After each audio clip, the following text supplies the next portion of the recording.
J'ai fait une vidéo qui s'appelait La clé de l'éveil. Non pas qu'il y ait réellement une clé, évidemment.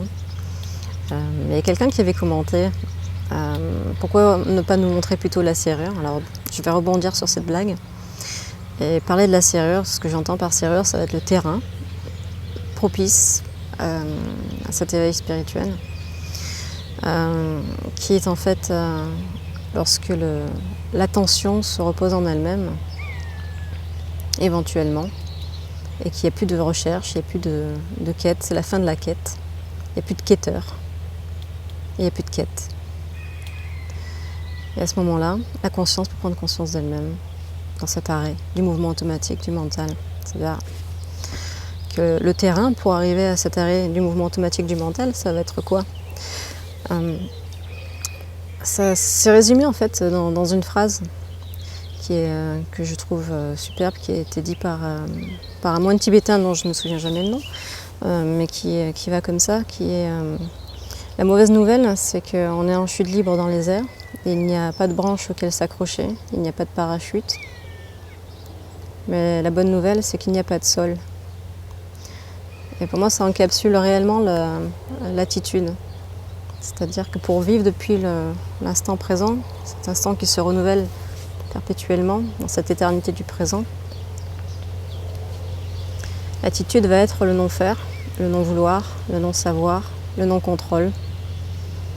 Et donc, peu importe qu'on soit en quête d'éveil ou qu'on même on ait arrêté de chercher l'éveil, mais tant qu'il y a en nous un mouvement, une contraction psychique, une tension psychique, des questions, un aller vers, un devenir, un vouloir, une insatisfaction, une frustration,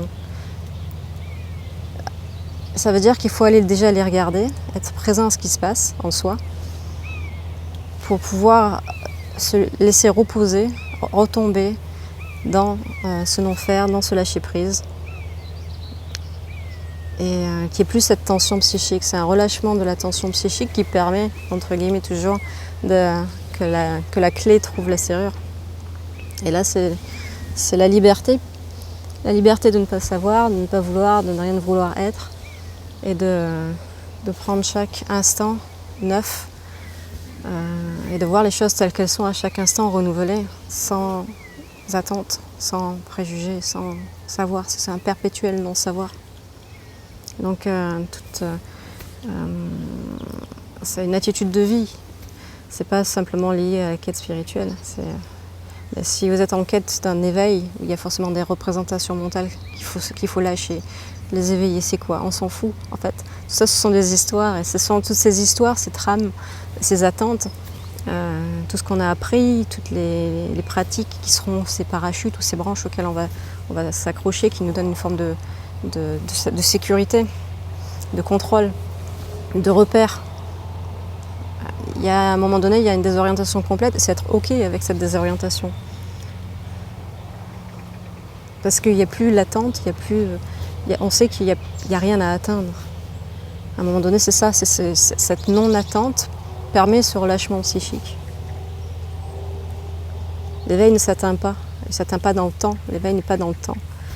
C'est l'arrêt de ce temps, justement, si on peut dire. C'est l'arrêt du temps relatif. Pour soi, en soi. Mais peu importe, ça c'est encore des mots. C'est vraiment le relâchement de cette tension psychique et physique. Et en fait, si vous arrivez à passer 1 jour, 2 jours, 3 jours, 4 jours, etc., en regardant en vous-même, s'il y a encore cette tension, s'il y a encore des questions, s'il y a encore de la frustration, du vouloir, toujours regarder ce qu'il y a et rester simplement présent avec, jusqu'à ce qu'il n'y ait plus d'attente, parce qu'il n'y a rien à atteindre. Et là, la liberté se trouve. Elle se fait, ou elle est.